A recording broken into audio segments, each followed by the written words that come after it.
When I was growing up, a family friend used to tell me stories about growing up in Minneapolis, going out to the bars with her sister, and stories of running into different professional wrestlers from AWA at the time, including one Jesse the Body Ventura. When I was a young child, I thought these stories were just to keep me entertained because I'm a huge professional wrestling fan, and my family friend was trying to get credibility with this preteen person. Found out later on that my friend's sister became friends with Jesse and was actually served as his legal counsel once he became governor of Minnesota. When I heard this, I continued to kind of, one, believe the stories, but also kind of like, are you sure? It seems like a weird interaction at a bar from probably 15 years beforehand, if not more, turned into a job working for the governor.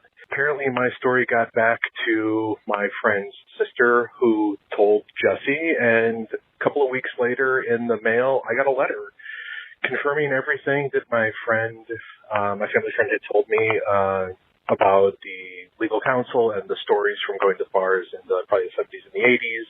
And it's just a really cool experience that I keep close to me because unfortunately this past summer the family friend passed away in her late 60s from cancer. And it's just something that I wanted to share with other people, that Jesse, well, being a huge fan of conspiracy theories and over-the-top personalities, still kind of took the time to write to some teenage punk confirming that the stories were true.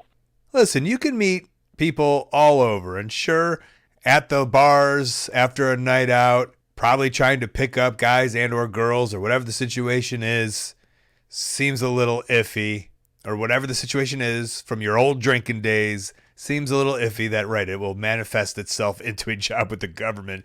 But something like that has happened before, and why not? With a man who is a Navy SEAL turned professional wrestler, turned actor, turned governor, why not him? Sounds like something Jesse Ventura would do. A lot of people do find him wild with his conspiracy theories, but I always find he's on like the right side of history, I think. I don't know how much stuff I've listened to about Jesse Ventura, but it just seems like he sticks up for the little guy. He sticks up for his rights. Seems like a good person. Again, I really haven't dabbled too much into his political scope, but I just know Vince McMahon tried to screw him out of money, and he was like, I deserve this money, and then got his money. How was my Jesse impression? Good? Just a ripoff of James Adomian doing Jesse Ventura. If you don't know, give it a YouTube.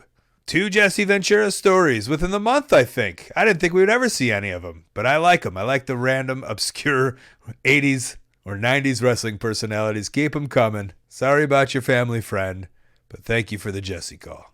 Hey, thanks for watching. That call was part of a whole podcast called Wrestling Anonymous. Listen to the whole thing weekly. Wherever you listen to your podcast, go subscribe. And while you're at it, subscribe right here on YouTube to Colt Cabana's channel. Thank you.